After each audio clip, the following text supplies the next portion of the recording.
Okay, let me tell you right at the start, this movie is very interesting. If you are interested in the stock market or Bitcoin, or if you are connected to them or want to be connected in the future, then this movie can be very important for you. Because here we will clearly understand stock market frauds and how they do money laundering in great detail. So without any more talk, let's start today's video. So this story begins in Uido, South Korea, which is also known as South Korea's financial hub. Here we see a brokerage firm called DM Securities, where a man named Mike works as a broker. Although Mike always tried his best in his work, he still couldn't become a successful broker, meaning he couldn't sell any shares at all, and he always got zero commission. And because of all these things, Mike's mood was always down, because he was in an environment where everyone around him was successful. Everyone was a top broker. That's why seeing them, he also dreamed that one day he too would become a big broker like them and earn lots and lots of money. We learn that Mike comes from a very poor family. His parents are strawberry farmers. That's why whenever Mike had free time, he would help his parents by working on the farm. At the office he had a friend named Kevin, who studied in the same school as him, and now both of them work in the same office. We learn that Kevin comes from a rich family. That's why he wanted to open his own investment firm. And now here he was working only to gain experience. Although Mike was much poorer than him, Kevin still considered him a very good friend. Actually, at DM Securities, brokers follow their clients' instructions to place different orders or securities, buying or selling them. And that's how they earn a commission in between, meaning the bigger the order, the bigger the commission. From 9 o'clock in the morning until 3 o'clock in the afternoon, the market remains open, meaning 6 full hours of tension. Within these 6 hours, some people make a lot of money, while others lose a lot of money. In fact, big institutions, normally referred to as sharks, are always manipulating the stock market. They intentionally lower the share prices significantly, so they can buy the shares at a very low price. And later, when the share prices rise a lot, they sell them and get out. Now all these activities are actually illegal, because when they do this, the small-scale retailers end up on the streets. But to stop these illegal practices, someone is needed. That's why in Korea there's a company called the Financial Supervisory Service, or FSS for short. Anyway, the next morning, when Mike sat down at his office, he received a call from a client. The client told him 20,000 shares of an electric company, and hung up the phone right there. Now Mike couldn't figure out whether he should buy or sell the shares. So after thinking for quite a while, he finally decided to buy the shares. However, a little later the same client called him again, and the client started yelling at him, saying, "I told you to sell the shares. I didn't tell you to buy them." And now that he had suffered a huge loss, he began shouting at everyone, demanding his money back. So the company had to refund him from the company's fund. Anyway, now even Mike's boss started shouting at him, since the refund had to be made from the company's fund, meaning the client had to be reimbursed. Their boss told everyone that no one would get any commission this month. Hearing this, all the other brokers started shouting at Mike, because it had all happened due to his mistake. Now from a distance, another broker named Liam was watching everything.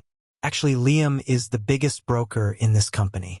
His name always stays at the top of the commission list, meaning he is always at number 1. That's why Liam goes to Mike and talks to him, saying, "Look, once my situation was just like yours.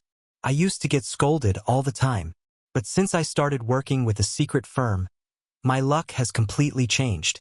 Now I have become the number 1 broker in this company."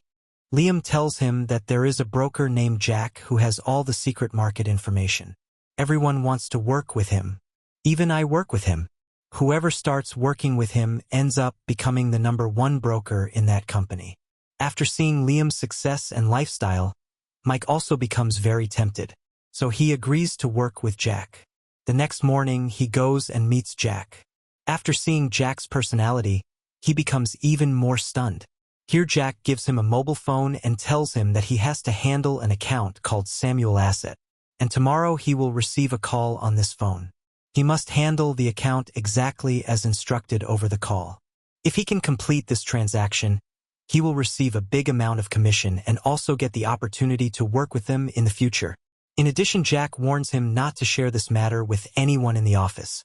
The next morning, when Mike arrives at the office, he opens a broker account named Samuel Asset, which had 50 million won deposited in it. He keeps the account fully ready for trading. Soon after, a call comes to that phone, where he is told that when the market opens, 15 million shares of a company named Spread will be available for purchase. Out of those, he has to buy 9 million shares. Spread is actually a large-cap company, and such a huge quantity of shares, like 15 million, would never normally be put up for sale. So why would so many shares suddenly be available for purchase? That's when we learn that in another brokerage company, another broker who actually works for Jack had put those 15 million shares of Spread up for sale at Jack's request. Anyway, after that, when the market opens at 9 o'clock and when everyone sees that so many shares of such a big company are available for purchase, an uproar begins here. Everyone starts buying its shares. However, we can see Mike following Jack's instructions, getting to work buying 9 million shares. Gradually, before the shares run out, he finally completes buying the 9 million shares. And when news of such a huge transaction spreads all around, and that Mike has bought so many shares at once, the vice president of the company calls Mike into his office. And when he talks to him, he can't believe that a loser like Mike has pulled off such a big deal. So he tries to call that client to confirm the matter. And the client also tells him over the phone that, yes, I told Mike to buy the shares. But in reality, that client was completely fake. Now, when news of such a huge transaction spreads everywhere, an uproar starts throughout the entire market. Actually, at this point, we learn that a banking company in Hong Kong had sold some securities at a price slightly lower than shares, and suddenly, because so many shares were made available for sale, their market value dropped, which caused the entire market to crash. Taking advantage of this crash, Jack began buying the shares of big companies at a very low price. In fact, buying 9 million out of the 15 million shares was just a pretext to make it look convincing. But his real plan was completely different. His plan was to crash the billion-dollar market. After that, we learn that this entire news goes to the Financial Supervisory Service, or FSS. They are the ones who oversee the entire Korean stock market. Meaning, if any case of fraud comes before them, they investigate all those matters and try to resolve them. For this, a man named Roy from there is assigned to investigate this matter. And as soon as he is given the responsibility, Roy starts a full investigation into this fraud involving Spread Company. However, he finds out that the broker who sold Spread Company's shares has fled the country. So they head to the office of the one who bought the shares, meaning Samuel Asset. When they arrive, they see everything is completely empty. Actually, there was only one man there, who had been doing all the work following Jack's instructions. And once the work was done, he took his commission and disappeared somewhere. Now, with only Mike left, the one who bought the shares, Roy starts going after Mike. Meanwhile, we see Jack meeting Mike and telling him, "I've transferred your commission of $600,000 into your account. However, to avoid suspicion, I've opened another account in a different bank under a different name. The account's name is Mark Cho." He did this so that during the investigation, when he would be questioned or his accounts would be examined, no suspicion would fall on him. So now, after getting this money, Mike buys a very expensive apartment. And with that money, he tries to give his parents a better life. Seeing all this, his parents also become very happy. After that, he takes his girlfriend to a very expensive restaurant. Seeing this, his girlfriend was completely shocked. And in the restroom of that restaurant, Mike meets Roy for the first time. And Roy shows him his business card. When he sees that business card, Mike starts to suspect that the FSS might now be watching him. Anyway, after that, Jack calls Mike for the next deal. And here he explains to him that next, he will have to do programming trading. Actually, programming trading is a type of trading where, simultaneously and separately, many different stocks are bought or sold in an executed operation. I mean, all the stock names, quantities, etc. are used to build a list, and afterwards all those are executed together. And since it's done through a program, it's called programming trading. Then, once the market opens, gradually the market begins to crash. This gives Mike the opportunity to buy many shares. He gets the chance to purchase shares worth a total of 139 million yuan, which he completes via the program within just a few seconds. And since today trading volume exceeded 700 million, Mike earns a commission of 12.7 million yuan today. And when all his co-workers see it, they all start praising him. But later at night, when he's on his way home, he meets Roy again. And this time Roy clearly tells him that from now on my eyes will be on you. Hearing this, Mike gets extremely scared. So the next morning he comes to meet Jack. When he openly shares everything with Jack, Jack reassures him saying, "Look, there's no solid proof that Roy has anything on you. But if you become overly fearful, things might spiral out of control." So he suggests that he take a few days vacation to the Bahamas. So after that, Mike travels to the Bahamas for his vacation. And there he goes to that bank. The same bank where Jack has opened a fake account in his name and deposited all his commission money. And when the commission appears before him, Mike is completely shocked. He sees 1.4 million yuan right in front of him. At the sight of it, he acts like a madman. From there, he takes some money and goes out to enjoy. Here he meets a man named David, who has an investment firm in New York. They exchange business cards. But later, when he returns to the office after the vacation, he sees FSS people have raided his office. The reason, no one else but Mike himself, because FSS has grown suspicious of the deals he made in the past few days. That's why DM Security's investigation team also comes to suspect Mike. And they start interrogating him. We see that for all these actions, President fires Liam from his job, and all of Liam's work is given to Mike. This makes Liam extremely furious. He says a lot of random, harsh things to Mike and storms out of there in anger. Anyway, none of this really matters to Mike now. Since he was earning a lot of money, he was busy spending it on enjoyment. In fact, because he was dealing with big high-value orders, his commissions were also huge. Meaning he always stayed at the top of the commission rankings. Because of this, his respect in the office also grew significantly. In reality, Mike was unknowingly manipulating the stock market, something he himself didn't realize. Then at midnight, Mike gets a call from an unknown number. But as soon as he answers it, the call cuts off. The next morning, he learns from the news that a broker named Beck has committed suicide. Mike actually knew that Beck also worked with Jack because once when he had gone to meet Jack, he had seen Beck there too.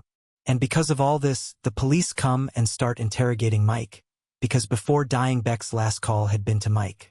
After that, when Mike becomes suspicious and checks some trading history at his office, he finds that among the two brokers who had done programming trading with Jack, Beck's name was also there.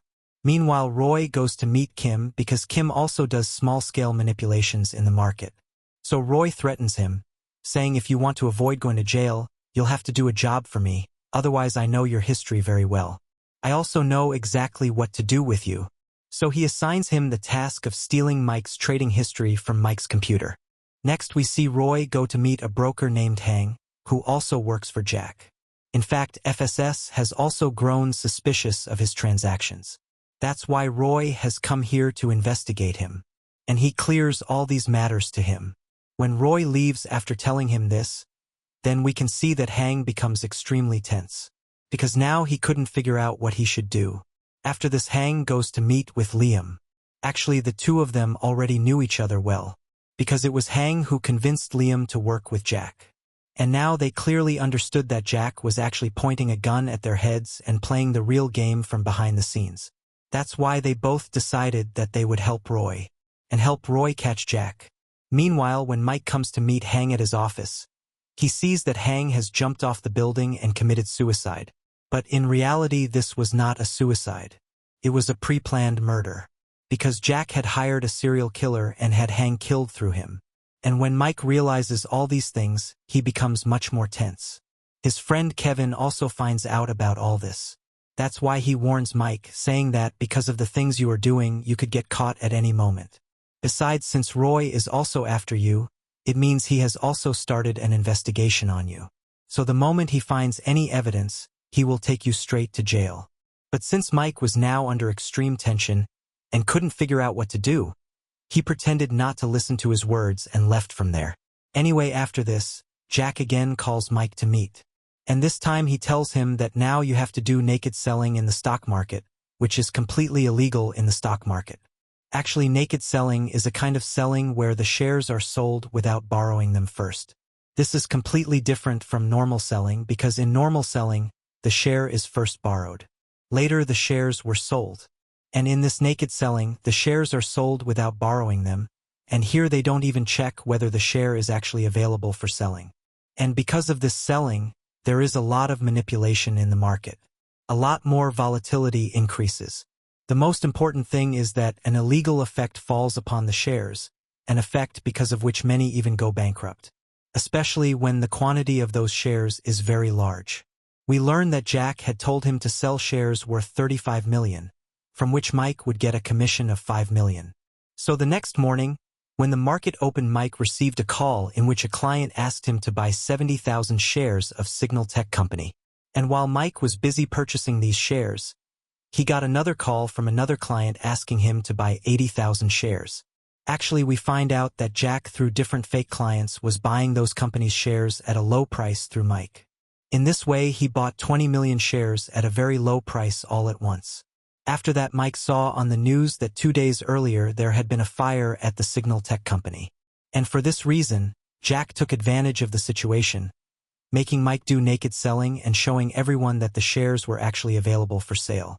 Because of this, the market price slowly started going down, which caused all the clients to fall into great fear, meaning they panicked a lot and started selling all their shares, and as a result their shares slowly dropped very low.